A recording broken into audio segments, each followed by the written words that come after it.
that the Biden administration is making plans to try to get Americans out of Ukraine if Russia does invade.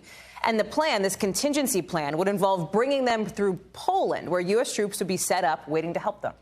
This is all coming out not long after we heard from the Pentagon press secretary, who said the Pentagon does not currently have plans to evacuate U.S. citizens from Ukraine. I can't rule out the fact that these soldiers could be used with to some degree with evacuation assistance on the other side of that border. And certainly they're going to be prepared to do that. Okay, well, actually, Kirby there clearly, John Kirby, the press secretary, clearly leaving the door open to it.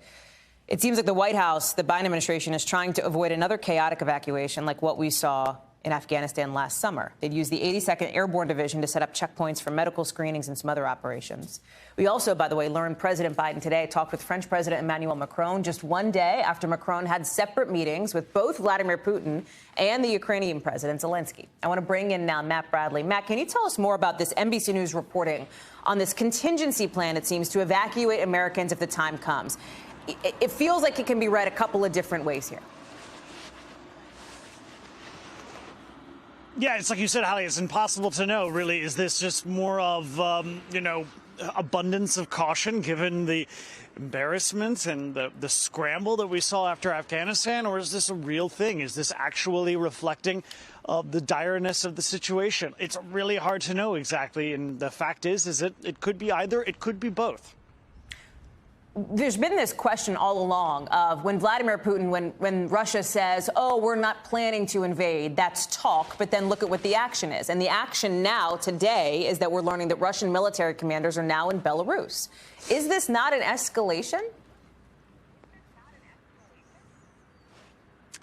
Again, here's the thing, Hallie, it's so hard to say because when you look at this situation, you really are seeing, a surrounding of Ukraine. You're seeing a crescent shape of troops all around the country from north to south.